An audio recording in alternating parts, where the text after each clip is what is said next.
All right, I think we are live. Let me check just to make sure.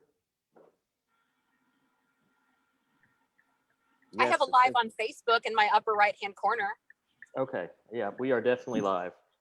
Give me 1 second.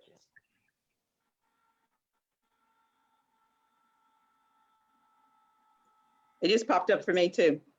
Okay, good deal. I'm going to pull the link really quickly and post it in the chat so we can share it. But my computer is being slow. So if someone is faster than me at doing this, please feel free to pull it.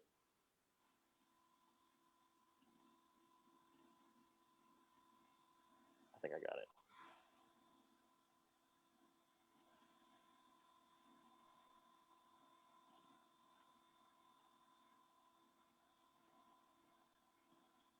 Awesome. Thank you, everyone. All right.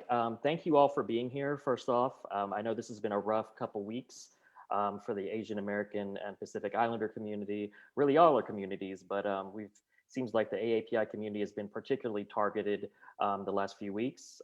Actually, well, we'll talk about this, but in really the last year, leading up to the culmination of these events, the last couple of weeks. So. For those watching in Facebook land, this is the Asian American Pacific Islander Democratic Caucus of Arkansas. My name is Joshua Ong Price, and I am the current president and one of the co-founders, along with Mimi San Pedro, who's not here with us tonight, Mariah Hata, who is here with us tonight, and Sophia Gori Ahmad, who's not here with us tonight. But we are so thankful that you're all here. We founded this caucus in 2016 to really be an organization that could advocate for the fair rights and representation of Asian Americans in our state, and to get them involved in the civic process, get them involved in voter engagement, and making sure that they have representation on all forms of government. So we have over 100 members, and I'm so happy that some of my fellow caucus leaders are here with us tonight. We've got, I'm just going to kind of go down the row the way I see y'all. We've got JP Peters from the Faith Caucus. We have Gracie Ziegler from the Arkansas Federation of Democratic Women. We've got Diana Gonzalez Worthen from the Hispanic Caucus, Deborah Mitchell from the Arkansas Democratic Black Caucus, and we have Adrian Collins, Aaron Holiday, and Zach Bledsoe from the Stonewall Democrats, and we have Ms. Dawn Vandiver from the Senior Democrats, also called the Silver Dog Democrats. I love that nickname. And we also have, I really want to thank for being here, Mr. Wade Marshall. He is the president of the Arkansas Professional Firefighters Association. He's going to talk a little bit about the incident that happened in Hot Springs. So before we get started, I just want to say that with everything that's going on, there's a lot of root causes of why we've had an increase in Asian hate crimes. I think it can be very easily attributed to some of the careless words and phrases coming from our former President Trump, some of our elected officials, using terms like China virus, Wuhan flu, Kung flu. And you know that you may say these in jest and think it doesn't affect anything, but words have power and words have meaning. And when they're coming from an elected official that people look up to as a role model, people take this to heart. And you know, we live in a time where we're all across the world, we're affected by this global pandemic, and times are hard. A lot of people are out of work. A lot of families are having a hard time putting food on the table. Remote learning is very difficult, especially if you don't have broadband internet. And a lot of people are stressed and at the end of the rope. And when you, as an elected official who's a role model, uses these types of terms like China virus, Wuhan flu, you're pointing the finger at a certain group of people. And again, when you have American citizens who are upset and who are worried and having a hard time, this now becomes a scapegoat. It's easy to say, hey, all the problems I'm having in life due to this pandemic, it's because of this one group of people. My elected officials are saying it's their fault, so it's their fault. And if there's already stereotypes and bigotry and racism bubbling up under the surface, that phrase could be enough of a push to turn a bigotry or a stereotype or racism that you've kept inside. It's enough of a push for that to become a hate crime under the right circumstances or the wrong circumstances, I would say. So with that being said, we all know that we've had this terrible, terrible shooting in Atlanta last week that claimed the lives of 8 people, including 6 Asian American women. And I know the police and the media have not yet termed it as a hate crime, but when you go out of your way to target 6 Asian women and you travel 20 miles and pass a couple dozen different spas and massage parlors to particularly go to Asian owned businesses to target Asian women, I don't see how that could be anything other than a hate crime and a sex crime, against both Asian Americans and against women. So with that being said, I want to hold some space tonight for our Asian American women. I think it's important that their voices are heard, voices that are oftentimes silenced. I know I have an Asian mother, I have an Asian sister who's here with us tonight as well. And I can't tell you how many times they've told me how they've been disrespected, diminished, not taken seriously just because of their ethnicity and their gender. So I'm going to pass the floor over to our co-founder, Mariah Hada. I know she doesn't have too much time with us, so I'm going to have her talk about her experiences being an Asian American living in Arkansas, an Asian American woman living in Arkansas, and the type of discrimination she's faced. Go ahead, Mariah. Thank you, Josh, and thank you, everyone, especially our co-leaders from the Democratic Party of Arkansas Auxiliaries that are with us today, and especially for the Arkansas firefighters who are joining us to speak on some specifics that we've seen recently in Arkansas. I'm Mariah Hada, and I'm a co-founder of the Asian American Pacific Islander Democratic Caucus of Arkansas. Try not to say that very fast. And I'm not only an Asian American woman, I'm also a gun violence survivor. And that is sort of the angle I'm going to discuss today, not as a survivor who was targeted because of my race, but as we're seeing right now in the situation that we had in Atlanta, that is showing the intersectionality that comes from being a minority, specifically an Asian or an AAPI person, and being a woman, and then being an Asian woman. We have seen through the COVID pandemic that although these mass gun violence events have lowered until the last couple of weeks, gun violence has actually risen. And within the Asian community, unrelated to gun violence, violence against AAPIs and Asians has risen. It's risen about 150% just within the last year of reported instances. And we've heard about, this is a couple of weeks old, so I'm sure the statistic is low, 3,800 reports of anti-Asian hate from across the country from March of last year till about February of this year. And a lot of those, well, a good portion, about 35%, have been at businesses owned by AAPIs or Asians. What we've also seen is that the increase of violence against women has gone up exponentially. And that's unfortunate for the obvious reasons, but that means minority communities such as the APIs jumps. So it's really unfortunate that we see all of this, but it's not so shocking that we see something like what happened in Atlanta.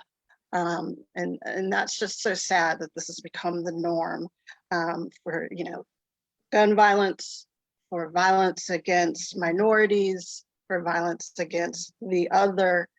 And there's plenty of reasons for that. But I believe, as Josh touched on, the open and accepted and, from the highest office in the land, hate speech, encouraging people to act out on that hate speech, encouraging anyone who might just have a little bit in the back of their mind that a certain situation, a certain substance abuse, anything can just trigger it, and then they're acting out against someone. So I'm going to close it and have it go on to the next speaker because we have so many amazing speakers today. Thank you for joining us, and thank you for allowing me to be part of this program. Thank you so much, Mariah. I'm going to actually have to tweak the program a little bit.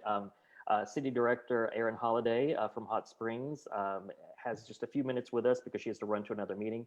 But I just wanted to let her have the floor really quick to talk about her perspective as what is happening in Hot Springs, what happened with the Asian gentleman who was attacked by a fire captain from Bentonville, and how he was beat up for being Asian, and was told that he would be killed, and all people of his kind would be killed. So, Director Holliday, if you have any insight as to what happened in Hot Springs, you have the floor.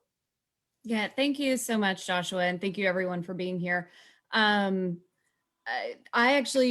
now have a full report similar to what the media has. I got it this afternoon, and I'll be honest, I haven't reviewed everything, so I don't want to speak to any of the facts of an investigation that's going on. But the thing that I can speak to as somebody who is a representative of this community is how it's incredibly disappointing that something like this would happen anywhere, much less here in Hot Springs.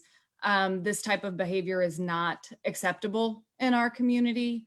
There was a gentleman who was just out minding his own business, and, just like Josh referenced and has been referenced in the media, was targeted just for being Asian. And it's additionally unfortunate. He was attacked by somebody whose place in the world is to be a public servant and to be a protector. And so there's a lot of layers to this to unpack that are very disheartening. But one thing I want to echo is here in Hot Springs that is not something that is commonplace or is acceptable at all.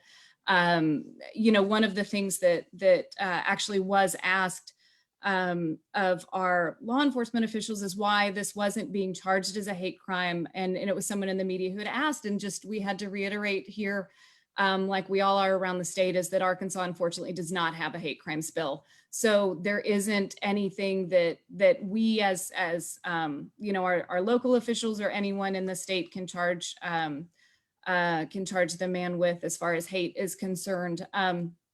Another thing just to make note of, Hot Springs was one of the first communities, if not the first community in the state of Arkansas, to pass a resolution that was in support of a statewide hate crimes bill.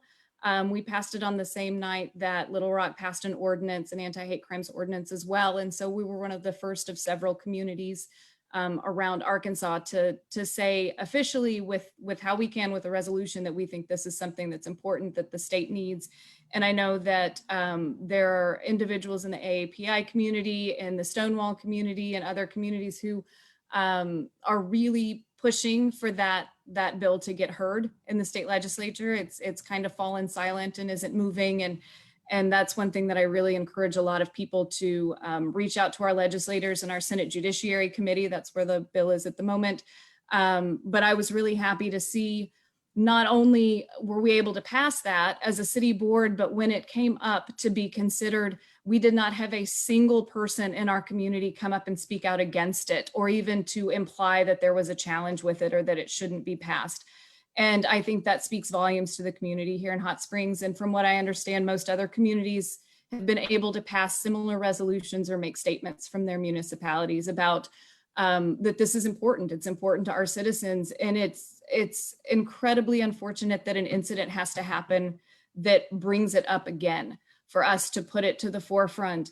But that is something that I really hope comes out of this, is that our legislators see that it's important, and that Arkansas, we're known for so many wonderful things in Arkansas. This is not something we need to be known for, is that for any reason that we would accept hate crimes or not even acknowledge them as something that's additionally egregious. So, I will be spending time with this police report information so I can be better prepared to kind of speak on the details of that. But I do know that, like I said, it's not something that's acceptable. Our law enforcement officials that responded did so appropriately and have filed all of the charges that are able to be filed at this point. And so we just kind of have to see what plays out moving forward. But again, I just appreciate that everyone's here talking about this. I hate that that anything like this is happening at all, but particularly personally in the community that I love, that is my home.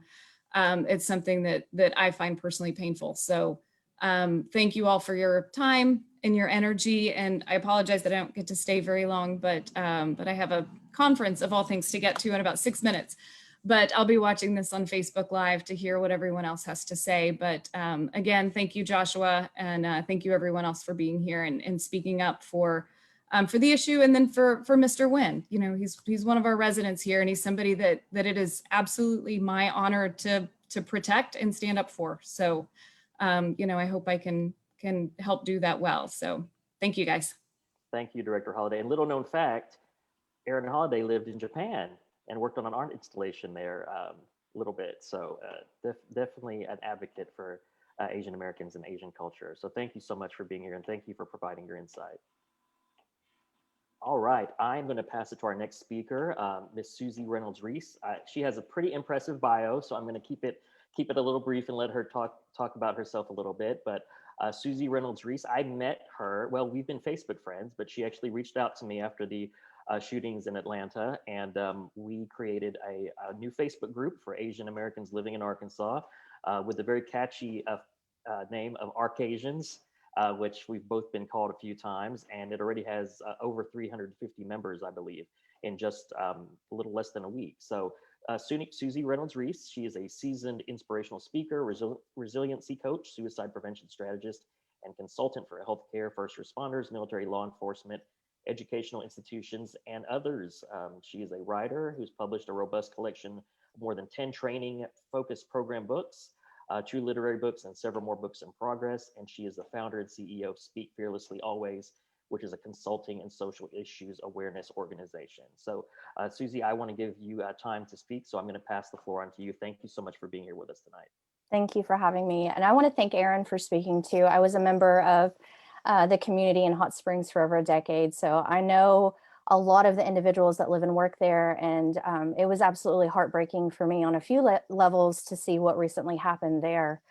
I do think that there are a lot of complications with what's going on. And I think it's so easy for us to try to just pick one issue. But you know, racism and hate is something that's been around for a long time. Historically speaking, if you look back, there are so many incidents where propaganda, media language, you know, legislators were speaking in certain ways and instigated hate crimes. And that's irrefutable. That is historically speaking. Vincent Chen was one incident. We've seen it through phrases like yellow peril, where we were essentially, as members of Asian American communities, equated with being dirty and diseased. This language around China flu, Kung flu, this is not new language. This is not new rhetoric. This is something that's been around for centuries.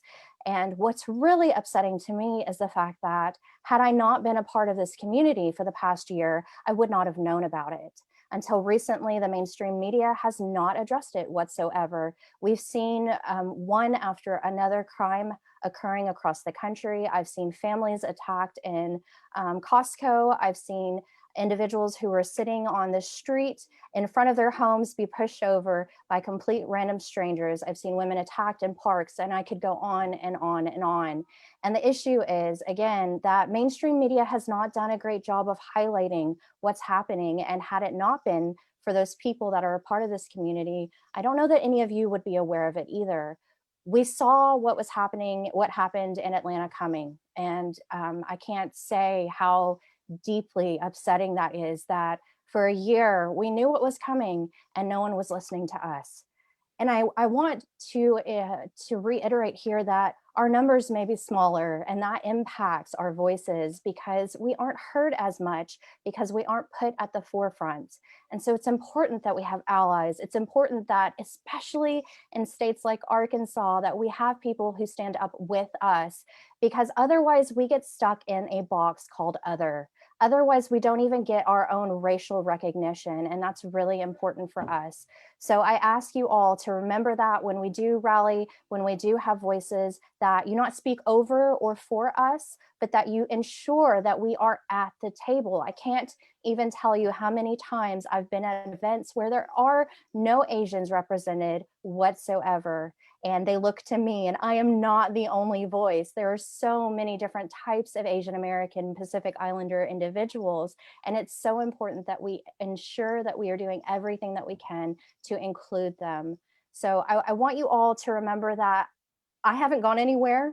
for the past year, honestly. I've been very aware of my face. I've been very aware that myself by out in at the store could create a problem. And so unless I've been with anyone, I've tried not to go out. And part of that is because I can't control those around me. And part of that is knowing also that those around me who see things may not know what to do. So when you see others out, especially those who are members of the AAPI community, please be kind to us. Stop and say hello, open the door for us, treat us like you would anyone else, and let us know that we are seen, because a lot of people right now are very afraid of being out. And so we really need all of our allies to rally behind us, to show us that you have compassion, to show us that you're aware, and please be on the lookout for those who may mean us harm, because unfortunately that's what's happening right now. So I appreciate you, Josh, for putting this together and so quickly. And I appreciate everyone who is here and having the opportunity to share. Thank you. Yeah, thank you, Susie. And you know, one thing that you mentioned that came to my mind is that NBC Meet the Press, they had national news had a discussion on anti-Asian violence and had a panel, and there was not a single Asian American on that panel. They had And 4 Caucasians and 1 African American, and it's and like, we so have a you're huge telling us how community. we're supposed to. You're telling us how we're supposed to feel. You know what it's like to experience hate as an Asian American, Pacific Islander. I mean, that you're right. We're not represented in the way we should. So I appreciate everything that you had to share. Thank you. So next, I'm going to introduce Kyla Bishop. So I met Kyla a few years ago at the Pulaski County Democratic Party meeting. And I remember because you ran up to me, Kyla, and you were so sweet, and you said that you were so happy to see an Asian American in a position of leadership in the party. I believe I had just been elected election commissioner, I think. And then we found out we were both Filipino and from small towns in Arkansas. Is it Denard? Is that how you say it? Yes, Denard, yes. yes. And I know Kyla is an attorney. She's very talented and very opinionated, which I like. So I'm going to go ahead and turn it over to you, Kyla, to share some of your experiences being an Asian American woman in Arkansas and from a small town in Arkansas. Yeah, so, thank you for, inviting me to be a part of this. As I was telling someone earlier, when you're an Asian American in a white community, you learn very early on that you're different, right? So, I mean, some of the things that I went through in elementary and high school is, I was consistently called yellow. People made fun of my mother's accent, and I even had a classmate told me to go back to where I came from and take my aids with me. So that's really hard to hear, as a young woman in Arkansas. So I really agree with what Susie said, is that we saw Atlanta coming from a mile away. They pushed the Chinese virus, the Wuhan virus, and like it was nothing. Like words don't mean anything. And, now we have 8 people dead. And one of the first things, that law enforcement comes out with is, this guy had a bad day. That it's absolutely unacceptable. And, I've gone through, sexual harassment, myself, and have heard rhetoric similar to that. He's a nice guy, he's just having a bad day. And, what I feel people don't understand is it doesn't matter if it's explicit or implicit, it's still harmful. You don't have to come out and call me a racial epithet for your words to still be violent. And so what I would recommend to people, to allies, is first call it out within your own circle. Because a lot of these people that have these racist attitudes towards, AAPIs is because they're not surrounded by them, whether that's by chance or by choice. So it is the responsibility of allies and white allies to stand up for us when we're not a part of the conversation. And if we're not part of the conversation, bring us into it. you know, we should be able to speak on behalf of ourselves, not have other people speak for us. So that's just kind of my opinion on things. Thank you so much, Kyla, and I thank you for being here, for sharing your story. Going to kind of tie into my next guest, which I'm very glad is here. So I'm going to kind of squeeze her into the story because I didn't know she was going to come. But my sister, Dr. Tia Price, is here. She grew up in Arkansas, as did I. We grew up in Antoine and Delight area. In fact, my sister was born in Hot Springs, and she is now a surgeon, a female surgeon, living in Chicago. I know about 8% of surgeons are female, even less are Asian American. And I'm not going to tell your stories for you, but I know she's told me things about, you know, being told that she was the housekeeper. Are you sure you're the surgeon? I thought you were the housekeeper. And just being told she'd never be good enough to be a surgeon. And I'm trying not to get emotional, but I mean, I love my sister to death. I love my mom to death. And I will say that in this past week, what I learned from these Atlanta shootings, I'm sorry, is that I didn't know what Asian women were going through. And it's just appalling to me. My mom telling me that when she first came to this country, random men and women would just touch her hair and run their hands through her hair, waiting in line at the grocery store, and just treat her like she was a doll and call her China doll. And random people touch her arms or her legs, say, "Oh, you're so smooth. I just had to reach out and touch you." This is somebody's body. This is not a toy for you to reach out and touch somebody else like that. It's 100% inappropriate. And so when I see what happened in Atlanta and how these women were just kind of downgraded as, oh, it wasn't really a hate crime, it was a sexual addiction. You know, he was removing temptation. They were sex workers, so it's almost like they didn't matter. Well, you know what? The Bible says if your right hand offends you, to cut it off. So maybe that's what the man should have taken to heart about himself instead of applying it to other women. Maybe he should have went and gotten help for his sexual addiction instead of punishing Asian American women for some hatred he had within himself. But Dr. Price, I'm going to pass it on to you so you can talk about your experiences as an Asian American woman growing up in the South, and then also within the medical community. Thanks so much, Josh. I'm going to try not to call you any of my nicknames for you from growing up. But no, I really appreciate everything you said. This has been a particularly trying time. When you asked me to kind of talk about my medical experiences, you know, the sad thing is that I have such a vast vat to pull from that it was hard for me to even point out, you know, 2-3 examples, because I realized that it's been every day, you know, as simple as going into the attending doctor staff lounge and Fox News being on. And, you know, I sat there with a Black woman and an Asian woman as the January 6th riot was happening, and had a Caucasian male anesthesiologist tell us 3 that this was no different than the Black Lives Matter. And, you know, what were we talking about racism? And we shut it down because that's what strong women do. But when I think about, you know, the examples, and I want to just point out that I went to medical school in Arkansas. I did some medical training in Colorado and then some in Pennsylvania, and I'm now in Illinois. And these examples I'm going to give you are from all of these states. And it's to point out that this is not just relegated to one area. This is not just happening in the rural South. This is everywhere, and it is prevalent. You know, I took care of a patient for a week, and she told me, as soon as I leave here, I want to move somewhere where if you're Oriental, they'll ship you back to the Orient. And those were her words to me after 7 days of taking care of her. You know, my thought was, okay, me and Marco Polo will join arms and we can skip down the ancient Silk Road, because literally what century is it?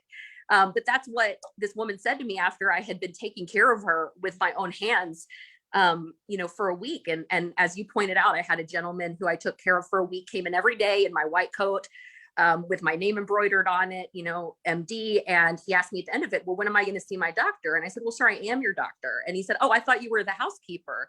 And I said, sir, did it never seem strange to you that I came in here every morning at 6 a.m. and raised your gown and looked at your abdomen, and I never like emptied your trash or cleaned your mirror? I was like, did that not ever seem strange to you? And he's like, oh yeah, I just didn't question it. I just figured that that's who you were. And, you know, especially from a Filipino perspective, there's such a huge amount of Filipino nurses that, of course, if you are Asian and a woman in medicine, you have to be a nurse. And so that was a huge experience of mine. And I can't even tell you, by the way, how many Asian American women who were doctors in the Philippines and in other Asian countries never got their certifications here because they were so scared, and they're working as housekeepers in the hospitals when they were surgeons in their country of origin. And to me, that's just shocking. But I want to bring up two things that I think are really, really excellent, and I want you guys to know about, because this has also made huge waves in the medical community. And number one, we've spoken out really, really very much about gun violence. In fact, what's been trending on our Twitters right now is actually that most other trainees, trauma surgeons in other countries have to come to America to actually witness gun violence because they literally don't have it. They don't have people coming in shot. And they actually ask.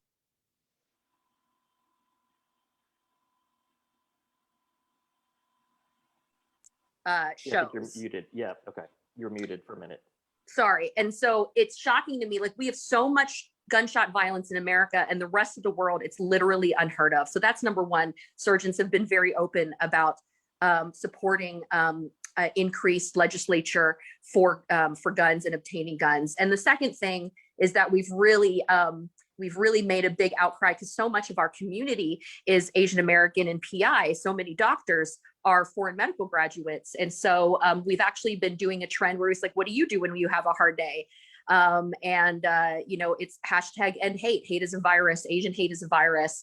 And I want to leave you with one last thing, which is that, there continues to be rhetoric that perhaps this virus started in China and came to the United States as a result of a lab accident. Well, there is actually every evidence that there are over 200 strains of coronavirus that can transmit it straight from bats to humans without needing to pass through an animal or other vector. So it was entirely possible, and still the greatest likelihood, that this was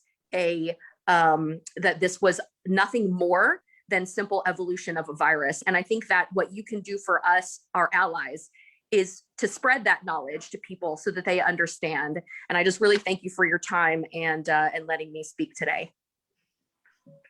Thank you so much. That's my sister, y'all. She's awesome. I'm trying to talk her to come back to Arkansas to be Surgeon General one day. So we'll see if we can make that happen. All right. So last but not least, I want to give some time to Mr. Wade Marshall, the president of the Arkansas Professional Firefighters Association. Mr. Marshall, I am so thankful that you're here to address what happened in Hot Springs. I know Director Holliday talked a little bit about it, but having you here to kind of talk about what may be broken between your group and the Asian community and be a healing force in that, I think is so powerful. So I'm going to turn it over to you, sir. Thank you so much for being here. Thank you, Josh. I appreciate you allowing me to be here. First, my heart goes out to the Asian American community. It's fortunate I was more or less raised by a woman from Tokyo, Japan. My best friends, I'm about to go, my battery's about to dead, so I'm about to plug you in, I'm sorry. And so I was, I'm sorry. And so I was pretty much brought up around her, probably raised by her, and it just, when Atlanta happened, it kind of hit me. I didn't realize it kind of snuck up on me. I knew how the president had behaved. I knew his rhetoric. I'd heard all the bad things, but I had no idea that it was so pervasive that it was getting into our culture so much that it would cause people to act this way. And I don't know how long it'd been going on, but it just seems like all of a sudden we're seeing so much of it. And one of the things about the Hot Springs incident that struck me is how every headline is fire captain.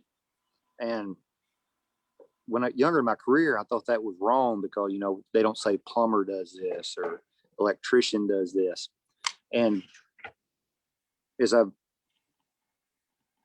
gotten older and I represent firefighters from all across the state, I realized that there's a reason for that. It's because the amount of trust that's placed in us, the scrutiny you go through, the competition to get these jobs, and testing and physical testing, mental testing.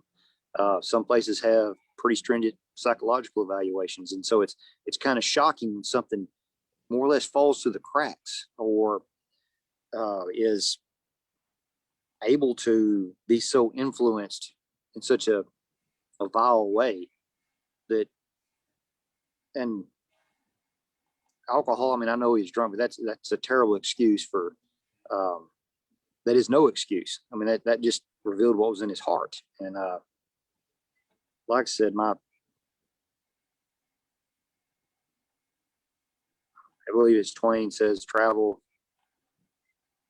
kind of cures prejudice a little bit. And Arkansas is kind of a rural state. I apologize for my appearance. I look like a cliched Arkansas guy. I farm strawberries.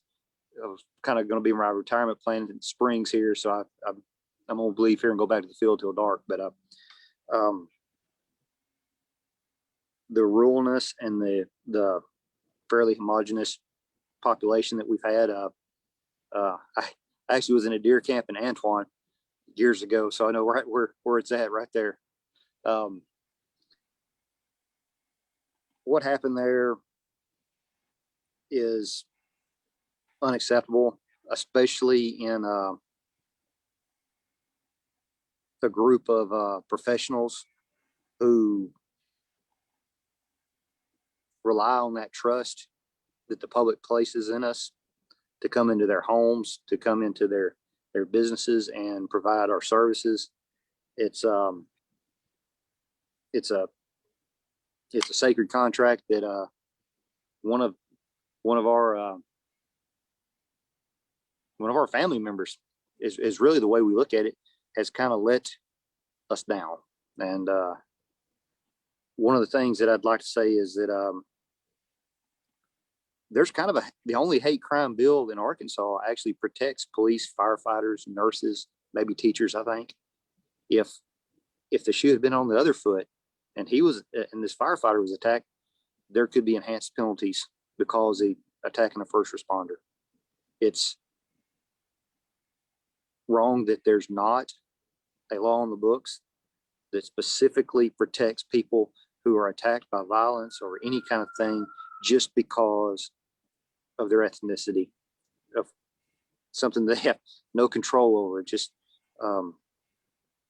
that's completely wrong. I understand there's maybe a late push to resurrect the hate crime bill, and it should. I mean, if there's one thing that should come from this, is that demonstrates the need. And I really hate that it was a firefighter. And I like I said, I don't understand it, just because, somebody I love practically raised me is subject to this kind of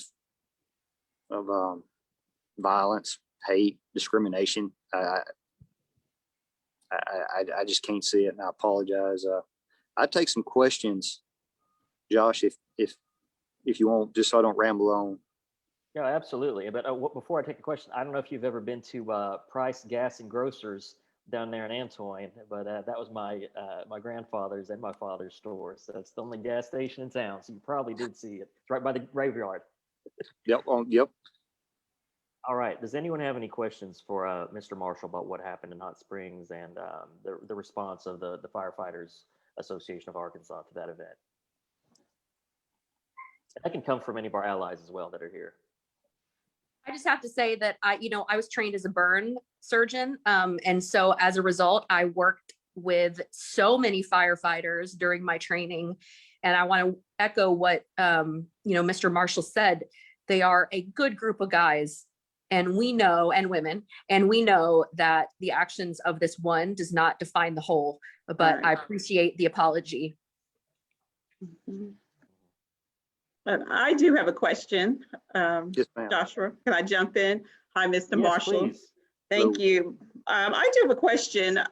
What is the association doing? Are you reaching out or questioning, addressing it to the particular firefighter? Well, no, ma'am. Mhm. Bentonville is not one of our member cities, Okay, so it's. I probably would have got a call on it if they were. I can tell you what I would do is just make sure that they had due process, that anybody would. Mhm. And it's these things crop up from time to time, and it's never been a hate crime in my career that somebody's done something like this. Our cities are in our departments are really becoming more diverse, and whereas they really haven't been. I work for the city of Benton, which is a small department, 6 stations, 75 guys. The town I grew up in, and most of the firefighters were just good old boys from town, and we see a whole lot more diversity all across the state. So we are doing better, and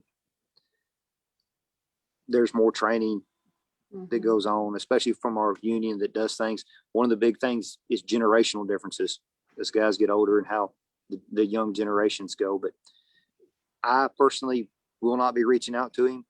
He has resigned. That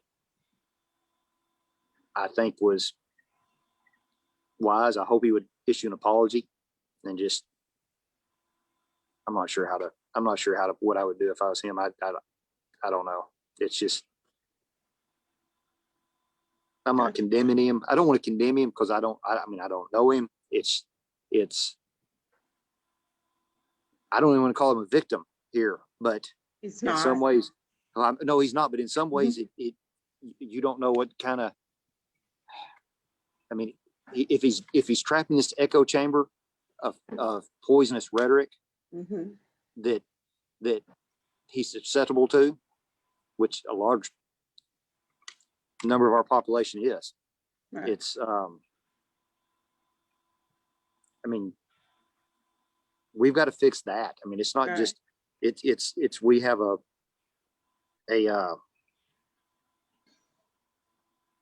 terrible problem in this country of our political rhetoric has gotten so dysfunctional and wrong that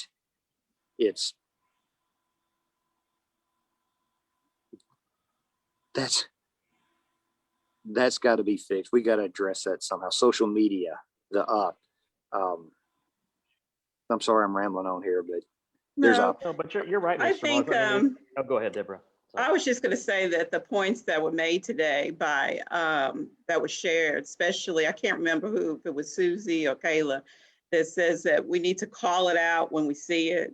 I think that was so on point. I'm not sure. I think it was Susie. I can't remember. But I do think that was like number one. You call it out as you see it, correct it, and we can start there. Absolutely. And that's really what I wanted to do. Yeah. By being here is call it out and Call it as you see it. yeah. Yeah, and just to jump in, these echo chambers are so toxic. This is the cesspool where the violence really begins. And so, for, Mr. Marshall, for you to like come here, I think, this is a very good example to, the firefighters, in your community, because we do need to call it out. We do. Yeah, I had a question, Mr. Marshall, that's kind of a follow-up. So do firefighters generally, and forgive my ignorance, but do they receive any type of sensitivity training, cultural and racial sensitivity training? yes, and that varies by location. It's what the city does. I'm sure Little Rock gets more than say a smaller town in South Arkansas. We have training on implicit bias was the last one that I went to. And yes, there are some trainings like that. The international, if it's asked, we have a human relations committee that has committee members made up all across the country from every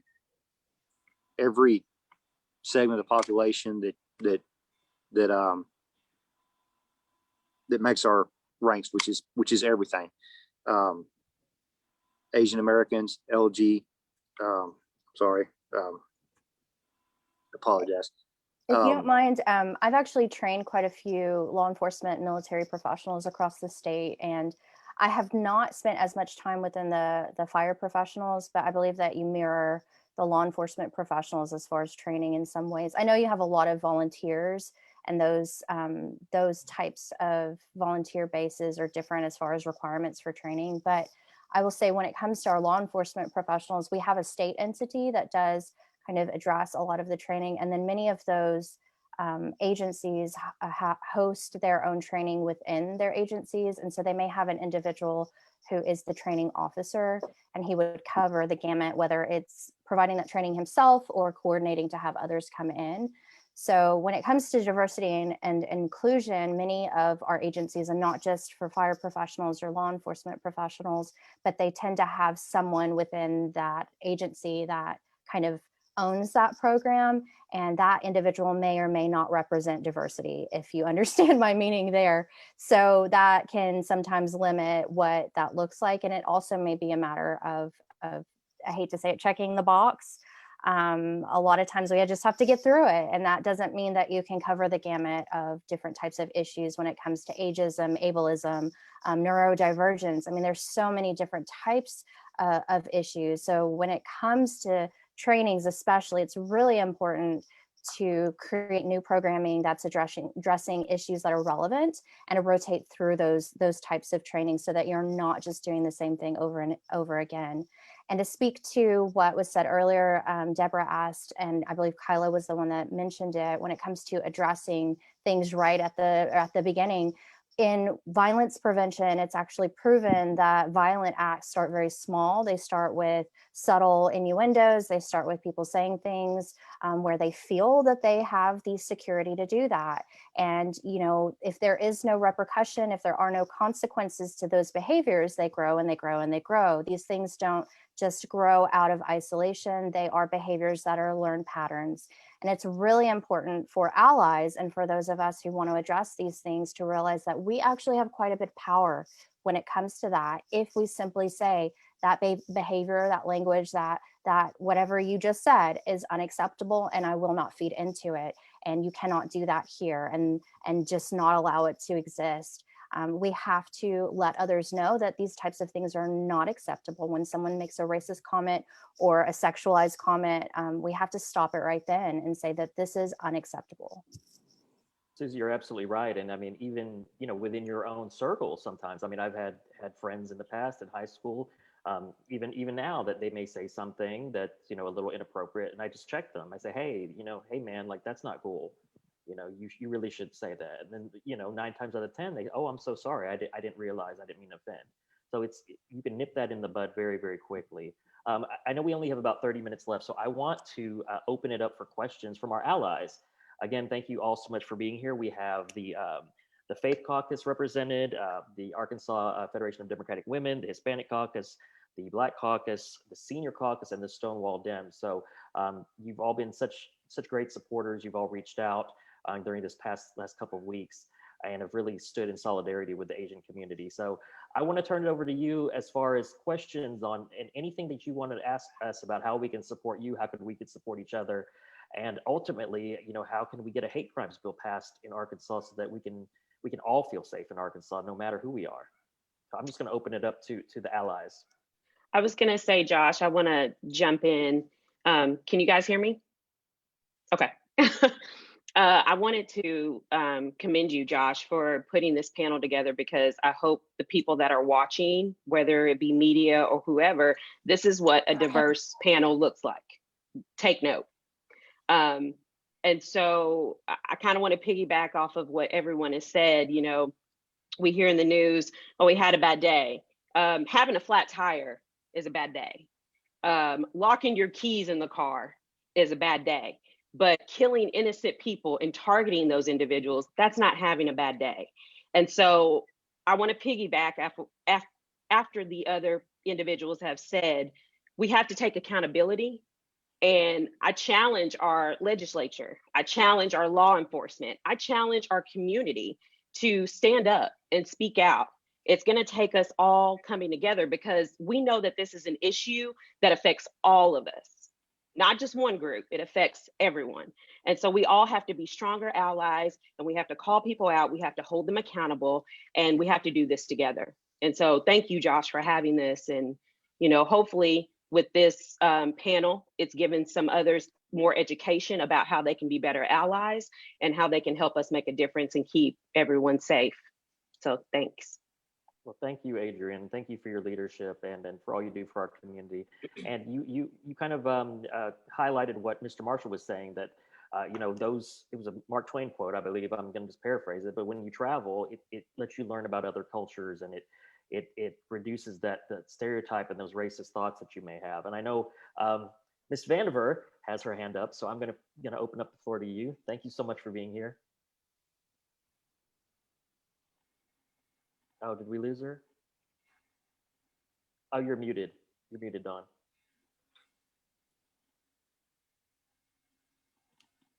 Let me see if I can unmute her.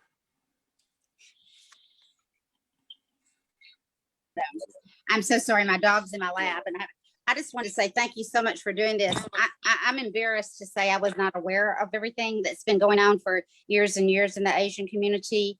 Actually, I have some friends I've been visiting with a little bit lately, but I would like to have this same forum for a senior Democrats meeting, if y'all would be willing. And I also would love to have all of the caucus presidents to speak at our convention, because I think there's so much going on that we need to be having probably calls together to see how we can help each other. But I'm embarrassed that I didn't even know this was going on, like I said, and I'm a little bit interested in hearing a little bit more about how you said this wasn't a surprise to you, what happened. You've been feeling it for years. You said a little bit about that, but I'd like to know a little bit more about what made you feel that we should have been more prepared for this. Yeah, I'm going to let one of our ladies answer that. But first, Dawn, I do want to say thank you so much for, you know, recognizing that you weren't aware of what was going on. And, you know, there really is an intersection there, because if you look at the hate crimes that were committed against Asian Americans in some of the larger cities, they were you know, they were in their 60s, 70s, even 80s.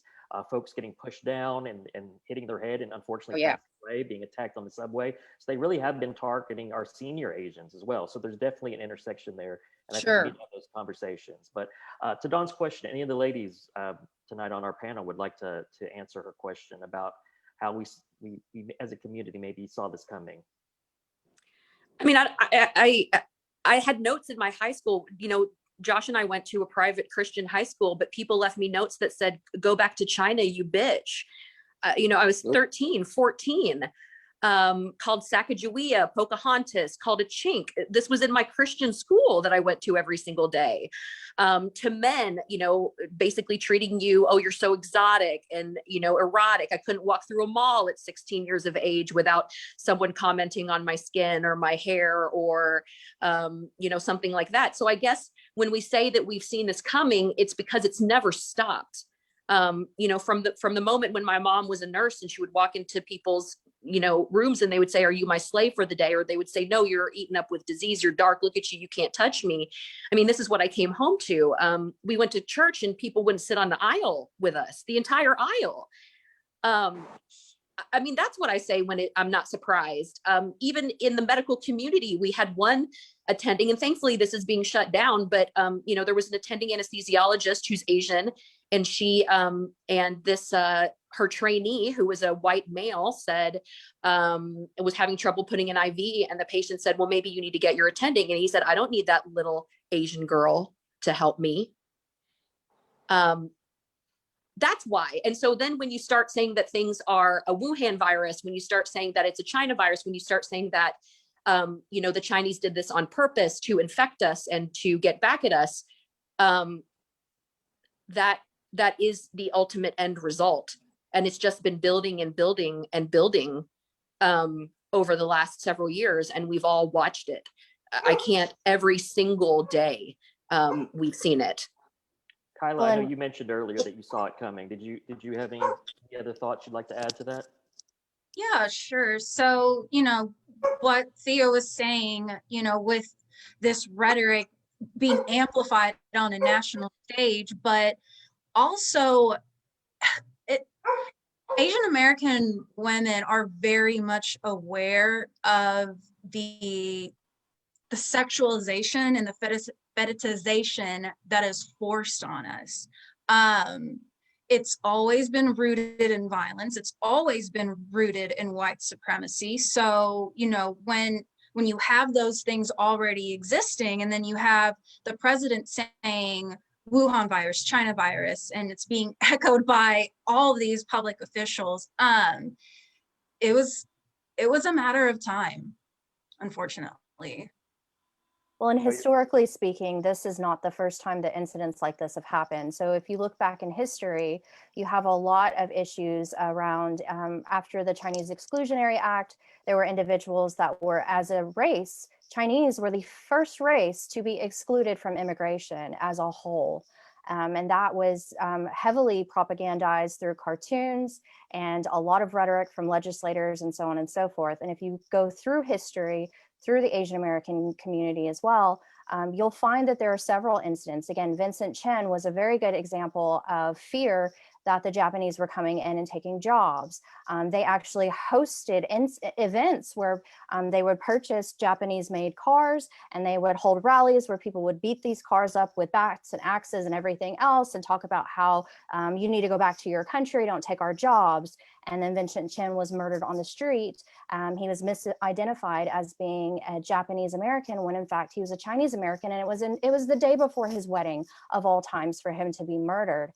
And so this language was intentional. This language was chosen specifically because of the relationship to the Yellow Peril and identifying Asian Americans as having diseases and identifying Asian Americans as being evil. Because how do you address fear when the thing that you're afraid of is a disease? You can't really do that. So we have to essentially give you a villain so that you can point your anger, point your fear, direct your fear at this villain, because otherwise we just have people that are afraid and they have nothing to do with that fear.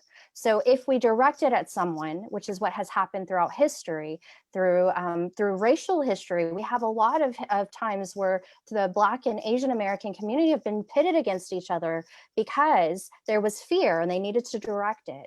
So all of this language is intentional.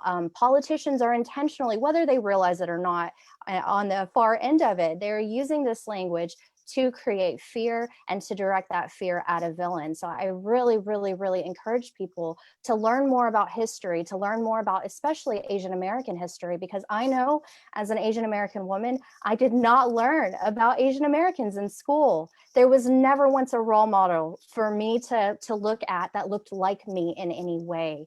And that is a shame, because we have a beautiful history here and we have some amazing role models and heroes that have helped to create what is America today, not just Asian American history.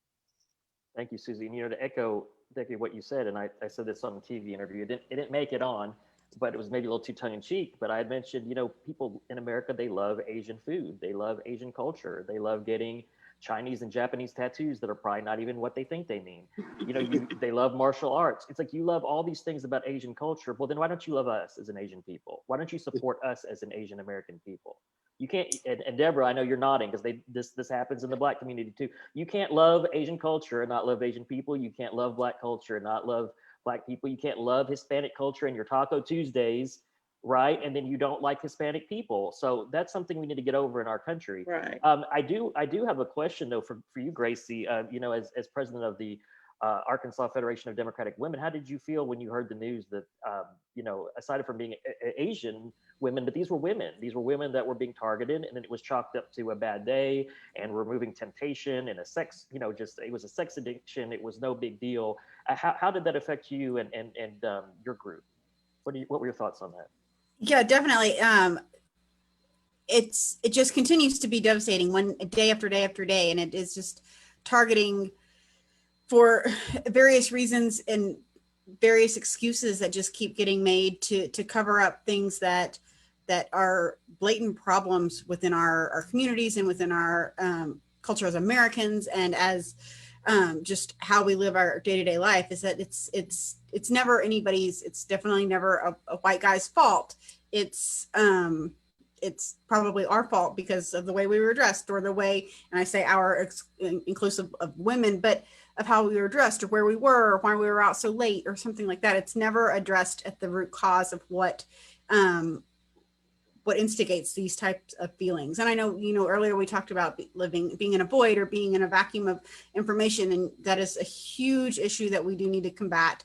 And it does take all of us to do that. So as far as how we reacted as an organization, I mean, it does just seem like just another instance of how much more we need to grow and fight to continue to do better and to help others do better, so that this doesn't keep happening. But we do continue to do that. And that kind of does, if I can transition to a question I had.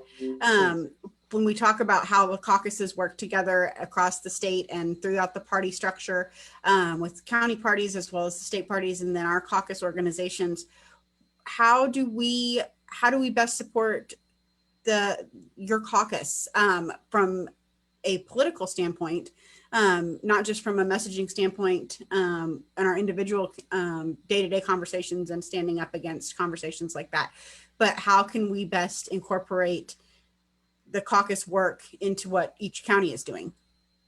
Right, that's a really good question, and that's been a challenge with the Asian American community, with it being so small in the states, less than 2%. I don't have a magic bullet to answer that question, but I will say that I know in Deborah, I know you can attest to this too. I'm sure all of you can, but in times where I've been in situations where not only am I the only Asian in the room, there's no women in the room. There's no one of color in the room. And I see folks making decisions that are affecting other groups, and those groups aren't there to represent themselves. So I think we need to stand in the gap for one another. If you find yourself in a room where there's not an Asian American in the room, a Hispanic American, an African American, we have to look out for each other. And I've been in those rooms where I said, well, hey, I had to raise my hand and say, hey, like, there's 20 men in this room. You're making decisions that affect women. Don't you think you probably need a woman in this room before you decide this? Or you're making decisions that affect African Americans. And they're like, well, you're not African American. I said, I'm not, but I have African American friends. And I know a lot of African American folks. So I'm plugged into the African American community, and I'm sure that they would like to be represented before you make this decision. So I think part of it is just being mindful of each other's groups and standing up for each other in those instances where we're not present. Does anyone else have anything they'd like to add on that one? Excuse me. Yes, this is JP. Can you hear me?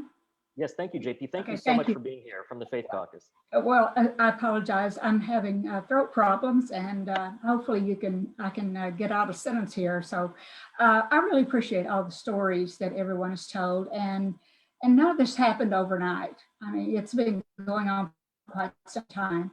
But I think just listening to everybody, I think this is the first time in my I'm a former federal official, and so I've been prohibited from actually participating in a lot of political issues and so forth until the last 14 years when I moved to Arkansas and became actively involved in the party and so forth. But I think this is the first time in all these years that I think we've got a representative from each one of our caucuses here. I think this is the first time that we've actually gotten together and talked about an issue that really should involve all of us. And I would really like to see more of that interaction. However we wanted to once a month, once a quarter, or whatever the case might be, I think it's very valuable for us to all pull together, because if one caucus is having this particular issue or problem, then we're all Democrats, we're all human beings to begin with. And I think if we can all communicate more frequently with each other, I know we can do text and emails and things like that, but it's not like hearing live voices and talking with each other. And Betty McCollum is the chair of the Hispanic Caucus. Sorry, Diana, of the Faith Caucus, and I'm not sure if she's on a line or not, but I've been involved with the Faith Caucus for all these years, and I think I can safely say that any way in which the Faith Caucus can help the AAPI Caucus or any of the other groups, we are more than willing to do that. I have had the honor, when I moved to Arkansas, I got involved with the Marshallese Task Force here in Northwest Arkansas. We have a large population of Marshallese, and I was very honored to be a part of that group for all those years. And we worked on a lot of different issues. And I would really like to well, I think if we could, and I'd like to hear everybody else's opinion about this as well, but I think there's value in coming together as a group and say, these are our problems, these are our concerns. What can we do about it? How can we mobilize our individual groups around the state to participate in marches or activities or lobbying or whatever the case might be. So I think I'd just end there by offering that up as a suggestion that we might want to consider. Yeah, No, I think I that's would excellent. echo that. Yeah, please go ahead, Deborah. Yeah, I was just going to echo that. I think maybe some sort of regular meeting, a quarterly meeting would come together, because even though I can sit here and nod and say, I'm walking in your steps, you know, I truly understand what you're going through, but I also realize there's some things that I don't know. And I won't know that if someone doesn't bring it to my attention. So I think we need to have these healthy conversations, because I understand about how some people look at you and treat you with disrespect. I mean, I understand that, but there's some things that, you know, that I may need to be corrected on. And I think that the more of us coming together, we would be better educated, informed, so that we can address issues in our circle. So I would like to see that, Joshua, and we need to do that, and then eventually get out to do some things together in the community, so people can see it. We can't just be in our own silo here of us together, but then we have to show people that what's important. So going to maybe Asian community, and not just be just Asian, but we have the Hispanic caucus, we have the Black caucus, we got the senior caucus. We are all here because we value you, you know, your community, you're important. And I think we can do that, and we're gonna have to do it. So it's not like, I think we're gonna have to do it. That means a lot. And you know, there's intersectionality. I mean, you can be Asian and a woman and a senior and a person of faith and LGBTQ, and you could be Asian and Hispanic, Filipinos. Hello, Filipinos are part Hispanic. So let's make it happen. Diana, I saw you were raising your hand, and I'm glad you did. I wanted to ask you a question, just from the Hispanic caucus point of view, because one thing we have in common is with the Asian caucus is immigration. You know, my mother was an immigrant. So how would you like to speak on, I just want to see your thoughts on that from the perspective of coming from the immigrant community and what happened in Atlanta, and how Asian Americans are treated as immigrants, and also Hispanic Americans as well. Well, first of all, again, thank you for hosting this. And I know we talked about trying to come together as all of the caucuses came together to visit. So, you know, it's sad that it had to come to this, but we're here together now. And so one of the things that, I mean, it just hurt my heart, and it was very tough when this happened, just personally, because, you know, I just kept thinking somebody's aunt, grandmother, you know, sister. I'm thinking of the family, knowing how, you know, how close-knit families are in our communities. Communities are very, very, very close, and I just couldn't even imagine what was going on behind the scenes. And so I just, you know, that just was very, very hurtful, deeply hurtful. Then and just talking about when your sister was talking about how both of you were, you know, people calling you names and so forth when you were in school, you know, in grade school and the like. If we were to just talk about that, just, you know, with all of the caucuses present, you know, how many of you have faced that same thing? Well, you know, when your sister was talking about that, being called yellow, well, being called beaner or spick, or, you know, those are types of things that I think that we have grown up with, and it's something that resonates with all of us, for people of color. And I mean, we have faced all of that. Being a granddaughter of an immigrant family coming in, my grandparents came across the border.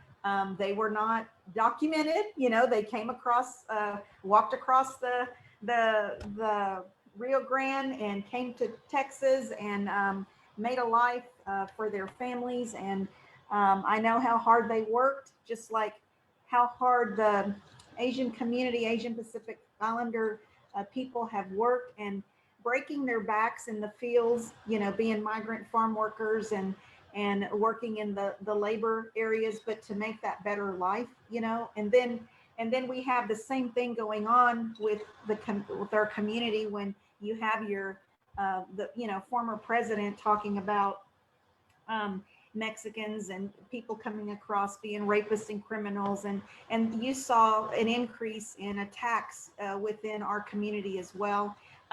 You also have heightened uh, on the negative side of, well, we need more 287G type of laws and so forth to send all of these brown people back or whatever, you know. And so anytime you have that on the national front, especially when you have our president, former president, it's talking in those terms, and along with the Asian, all of the rhetoric and hate speech that came from that as well with the coronavirus, it's bound to happen. All it does is elevate across the board. And so when you have, you know, Asian brothers and sisters not you know, not being able to live out their dreams that their immigrant families brought forth for them to be here. And it's very heartbreaking. So I really think that, you know, we're only one of 3 states that don't have hate crime legislation. I mean, no hate crime bill, no hate crime laws.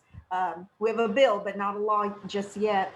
And we're encouraged by the FBI to report any hate crimes. So something that I think that would be really good is that we need to encourage people to do that, to report to the FBI, because people can be charged at the federal level. So even though Arkansas may not have that, they can be charged at the federal level. And so maybe eventually Arkansas will be able to come on board, but with that, and it's very much needed. So I just want to, you know, yes, we totally understand. And, you know, like I said, it's, you know, we're here for you. I mean, and we've all experienced this at various levels within our own communities. And it's time to step up and do something about it. And so I know this is the first step in moving forward. And I thank you, Josh.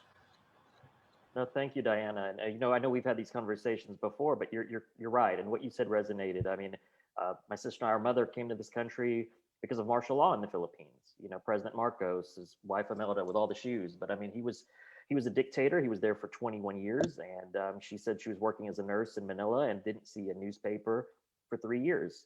2 TV stations that were government controlled and just played propaganda all day, and 9 o'clock curfews and tanks and soldiers going up and down the street. So, you know, when she saw that flyer on the hospital bulletin board looking for nurses in rural America, she took that chance, because she said, you know, what kind of life would I have here? What kind of life would I have for my future children? And came here, a hardest working person I know. And I'm getting teary eyed again. I remember one time, I don't know if you know this, like when I was in high school, I was in 9th grade, and some students approached me in the hall and they said, your mom is from the Philippines, right? And I said, yeah. And they said, so was she a prostitute? They said, was she a prostitute that got quote unquote knocked up by an American soldier, and that's why you're here with us now? Because you were a mistake? Mm-hmm. And, you know, of course, I had a little bit of a mouth on me at that time. And I said, no, my mom is a registered nurse who was, you know, recruited this country because of lack of medical professionals. Mm-hmm. So kind of like you said, Kylie, you got to set that record straight and nip it in the bud when you can. But what bothered me the most about that is we were 14. You know, where do you hear that except but from your parents, right? Or somebody that you look up to. So that's, again, you know, words have power, and we need to not be careless with our words, because if you're a role model, if you're in a position of authority and you say things like this, people take it to heart and they run with it. So I agree 100% with you, and thank you so much for being here. And I'm looking forward to us being able to meet more as a group and share some of these stories, because that's the first part of us to understand each other and where we're coming from. I know we don't have very much time left. I know Supa Mays has joined us. Zasipruth Mays. I know she just announced that she's running for governor today, and she's an Asian American woman. So I want to give her the floor really quickly. Thank you for being here as an Asian American woman. How do you feel about everything that happened in the last couple of weeks? It's very sad because myself growing up, my mom is Japanese, Chinese, and she looks like she's just beautiful like you, Josh. But I remember, going to school and my mom picking us up and like this is adult would say, go back to your country and just saying remark. And here I am 10 years old. I still remember to this day because I know my mom didn't want us to hear that. And it's just sad what's going on right now. We have to talk about it. We have to talk about that. It's about all of us. And if we don't say nothing, they're just going to sweep it under the carpet and say, oh, it's okay, I'll go away. It's not going to go away until we have that conversation. Right. And Supai, you are planning a rally next week. Is that right? Yes, we're planning on that. Oh, looks like she dropped off. I know she had mentioned that she's planning a peaceful rally for Asian Americans at the Capitol. And I know the Urban League of Arkansas is also going to partner with that. But I think she might have got disconnected. We will get more details on that later on. I also want to recognize Miss Natara Gage, another strong Asian American woman, member of the military. Natara, what do you? I know you came on a little late, but do you have? I want to make sure you have some room to speak. Is there anything you'd like to share from hearing the conversations? Oh, I think you're muted. Is that better? That's better. Yes. Hey. So I'm Natara Gage. I came in on the back end. I really don't have great knowledge about the political side of any of, the caucuses and things like that. I mean, I'm just a person who has experienced these things, and my parents are first generation refugees from the Vietnam War, and that's how I came across here.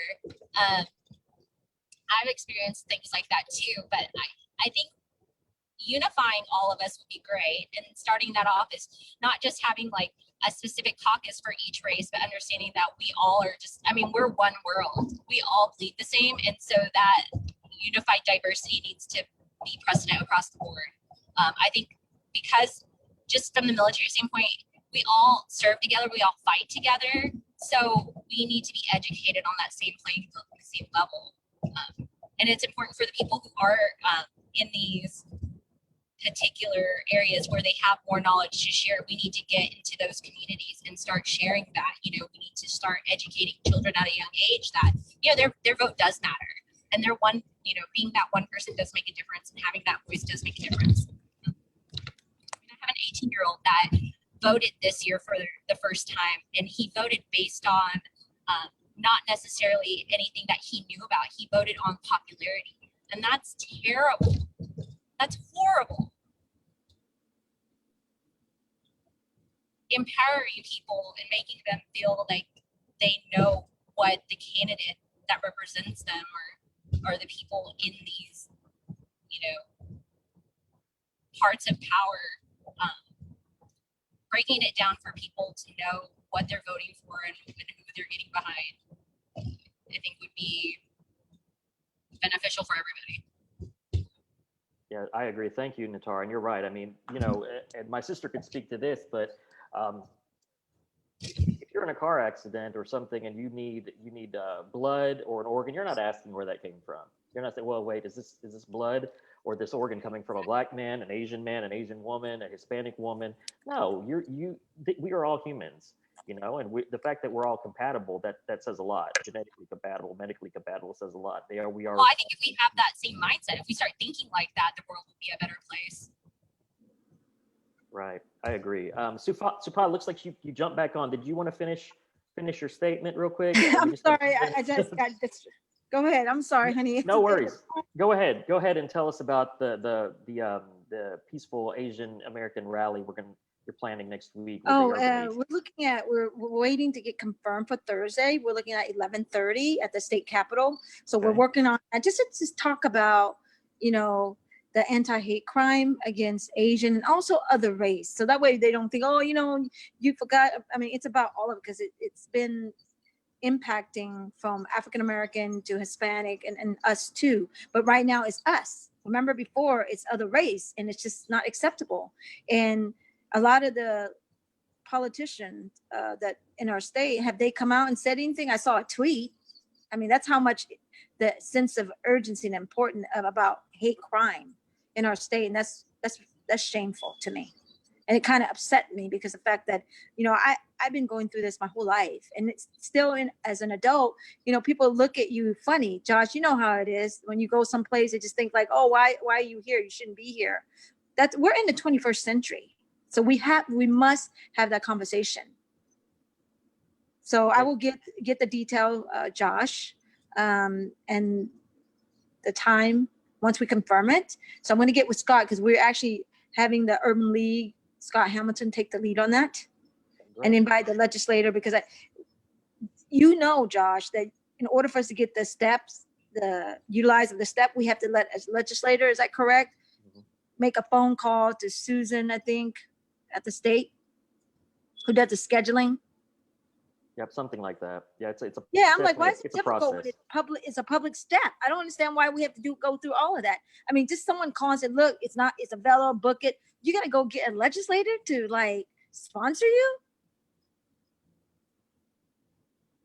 Right. Well, when you find out the final information, please let us know, and we will definitely share that and echo that and make sure that we all show up and support that in solidarity with one another. So we're kind of closing up on time. So before thank you, Supa. Thank you so much for being here. Yes. Before we close out, I would like to see if our panelists, Kyla, Susie, my sister, Tia, if you have any last words that you'd like to share as Asian American women before we close out tonight. I think Wade had his hand raised. Oh, yes. Something. I'm sorry, Mr. Marshall. Yes, I didn't see your hand. Go ahead. I apologize. I've got to get back to work. I just wanted to, one thing that struck me, a lot of, I don't know how to say it, a lot of guys like me, our families have forgotten their immigrant story. And a lot of the panel has told your family's immigrant story. I mean, my opinions are formed about immigration because my grandmother come from Sweden. I mean, we learned Swedish prayers before bed. Why is me learning Swede or celebrating my Swedish culture or having a Swede flag any different than anybody celebrating their heritage? And we need to get back to everyone's immigrant stories and how we become a melting pot. And I got to go, but like I said, Lutefisk. I mean, there's a lot of people don't like Lutefisk, but we got to share those things of our cultures and respect each other's cultures. And I appreciate you, and get in touch with me and Matt if ever we can do anything for you. Absolutely. Thank you, sir, for sharing that. And I think you're 100% right. Thank you for being here. Bye, y'all. All right, Susie, did you want to have any final kind of closing thoughts about how, for those listening in Facebook land, how you can support the Asian community right now? What can folks do to help? What would you like to see happen? Well, first of all, when we have a rally, I'd really like to see people show up for us. I think it's really important for everyone to recognize that we do have a small population here, and we really, really desperately need others to show up and support us, because just because our numbers aren't large doesn't mean we don't count. So do that for us. When you get information about the rally, please share it with as many people as you can so that as many people as we can get there will be there. And then again, just be kind. When you're out and you see others out in the community, a lot of us are very afraid right now. So recognize that, keep that in your mind, and reach out and let us know that we're not alone. That's so important. I want to thank you for allowing me the opportunity to share, and for having this is so needed. So thank you so much for taking the time to coordinate and host it. You're very welcome. Kyla, any final thoughts, or what can folks do to help and support our Asian American Pacific Islander communities right now? I would probably just reiterate what I said before. It's really important to call it out when you see it. Listen to us when we come and tell you guys, instances of harassment or abuse, and just be supportive. And my sister, I'm going to throw out a nickname, T-Boz. Any final No, thoughts? I just agree. You know, there is, as you alluded to, Josh, only 8% of women in surgery ever make it to professor status. So, you know, I have the intersectionality of being an Asian type 1 diabetic female surgeon, and we have to call it out and we have to be strong about it. There's a pervasive culture in surgery where it is okay for white men to throw tantrums. And yet it's never allowed in women. And I'll tell you what I told one of my male counterparts. And I agree with it today. We have to stop giving white men a pass. I'm sorry. I said to him, if you cannot control your temper in your profession, then you have no character and you are not a man. Because that's the actual truth, right? So this man who was having a bad day, this man who's grown up in an echo chamber of hearing that he's the best. Well, guess what? We Asian women have grown up in a chamber hearing that we're nothing but sex dolls. Black women and Black men have grown up hearing that they're nothing but criminals and drug dealers. Hispanic people have grown up hearing that they're nothing but criminals and racists. And yet nobody on this panel fulfilled that prophecy. So no more free passes. Amen, sister. Natara, I know you joined late, but as an Asian American woman, any final thoughts? Well, I mean, hate's the virus. So spread love, support kindness, and legitimately have your integrity. Like, integrity first, service before self. And, you know, like, I don't know how everybody else grew up, but in my own personal culture, my parents were Thai, Laotian, and Hawaiian. So they were like, oh, you know, you always do good. So excellence in all you do. And those are so important. Legitimately, like, the foundation of everything is, number one, just to be kind in any type of religion, in any type of race, in any type of, I mean, it's really one race, it's the human race, right? Right. Well, I just have to say, before we close out, thank you again to our allies for being here. Again, representatives from the Faith Caucus, the Arkansas Federation of Democratic Women, Hispanic Caucus, Black Caucus, Senior Caucus, and Stonewall. To our allies, any final thoughts, anything that you'd like to share, anything, maybe lessons learned that you didn't know before, or anything that you'd like to see happen before we close out tonight? Yes, Diana, go ahead. I have been going through some training, diversity, equity, inclusion training through work and going to professional conferences here this week and last. And something that is movement forward is, instead of having allies, we always talk about having allies, which is great. We want to have allies, but now let's move towards having accomplices. Okay, so it's like the next step. In other words, we're with you there. No matter what, we're not going to leave you. We are here more than an ally, but an accomplice. And so I want to kind of echo that, and that we're all in this together, and we just can't give up. Thank you. JP, go ahead. Yeah, mute myself here. I'm a former Fed, and I still consider myself as a Fed. So after every meeting that we have, we come away with action items. So I need for you to give me action items as to what we need to do. I've got some. I've got a couple slides. You got ahead of me there. So give me action items, of things that we need to do. And I can think of right off the top of my head, we really, really, really need to educate our population. We need to do a better job at that. And we can talk in more depth about that later on. But if you have any specific action items you would like for us to do, well, I'll be happy to take those. And thank you very much for including us on this discussion. No, thank you for being here. And I've worked for the federal government as well, so I definitely have some action items. So you'll be pleased with that. Gracie, anything you'd like to share as your kind of final thoughts? I'll just reiterate the thanks from everybody that was able to join. Thank you, Joshua, for hosting this. And as an action item, check your email as caucus leaders, because I already sent out an email to everybody to get everybody on a Zoom going forward. But again, thank you, Joshua, for having this conversation, having this availability. and providing this access in this space and on Facebook Live, where we'll be able to continue to spread that message and share it out in all of our groups as well, and continue to share. Thank you. Thank you so much, Gracie. Thank you for all your work in our community. And Deborah Mitchell, Miss Rockstar. Oh, no, the rock star was your sister. So when you come to Little Rock, I'm buying you a drink, sister. I'll drive down for that. Yeah, right. Just want to thank you, Josh. We've been talking about getting together for a long time, and it's time to do it. So I've already responded, Madam Chair, Gracie. I've already responded to the email. Let's do it. Let's make it happen. I want to learn more. I want to learn how I could be a better person. To hear, I hear you, Kayla and Susie, but I know I walk in your steps, but there's some things I probably need to know, and I want to learn more so I can be a better person. And the last thing I was just say is hate is learned. Let's learn to unlearn hate. You're absolutely right. Zach, I know you haven't gotten to speak, but President of the Stonewall Dems, I do appreciate you being here and listening and being supportive and leaning in and hearing our thoughts and our stories. So anything that you've learned tonight or any takeaways?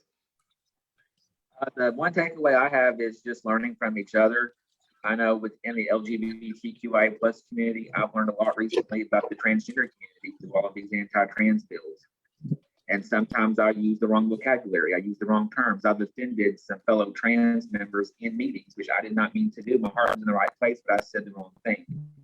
So I love the idea of learning from each other because we really are in this together, and we need each other. We need to lean on each other. And I just want to say thank you to all of you for being here tonight.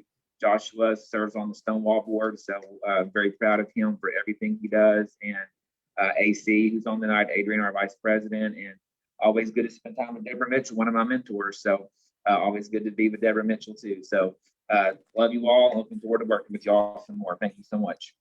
Thank you, Zach. And Adrian, Miss Collins, I don't know if you're still on. Any parting thoughts? Oh, she may not have been on anymore. Well, I am going to switch to my action items. As JP mentioned, I'm going to share screen really quick. Okay, can y'all see this? Can everyone see the screen? Yes. Yes. Yes. Okay. Yes, we can.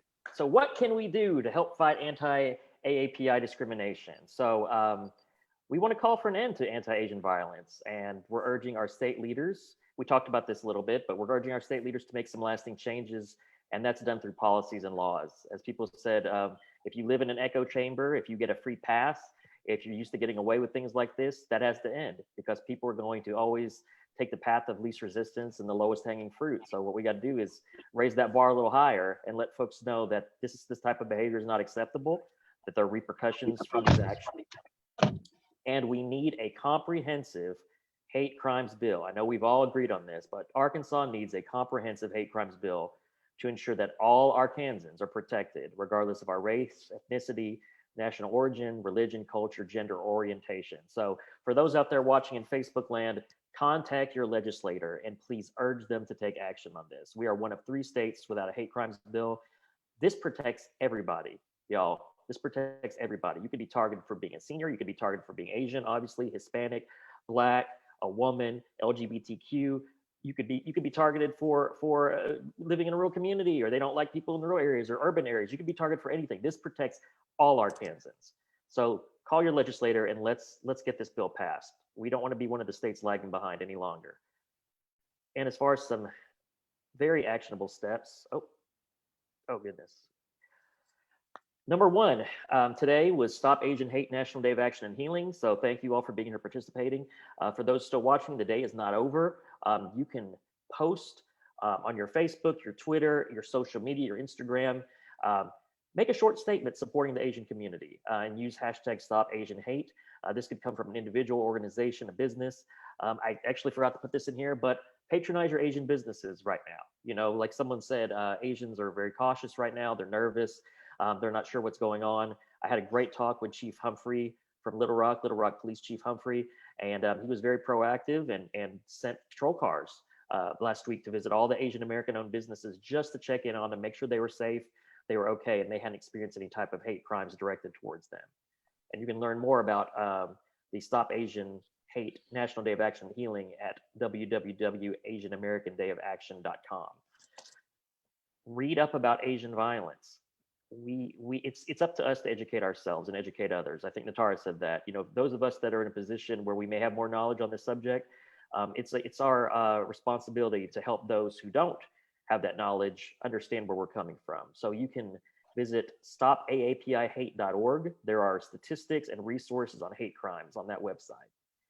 Donate to support the families of the victims of last week's shooting in Atlanta.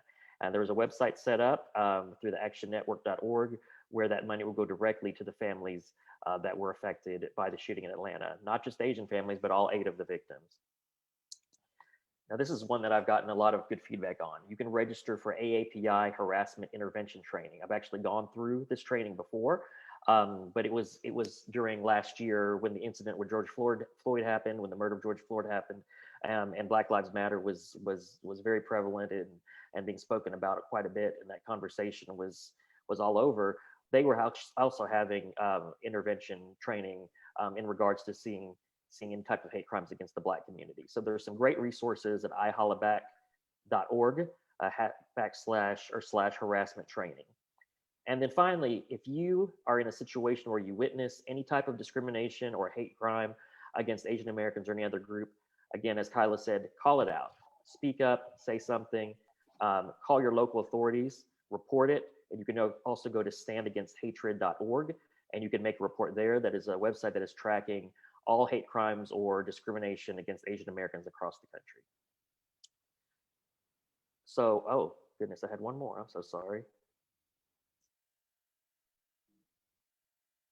And finally, you can stay connected with the AAPI Democratic Caucus of Arkansas through our Facebook, Twitter, and email. We made it easy. It's AAPI Dems of AR across the board for Facebook, Twitter, and at gmail.com. So those are a few action items. I'm sure, JP, when we get on a call all together, we can come up with some more. But I just want to thank all of you again for being here. I know we went over time, but I can't say enough how honored I am to have all these strong, powerful women of all different races, ethnicities, walks of life in this conversation tonight. It's really humbling. And I just want you to know that as a man, I may be an Asian American, but I'm a man.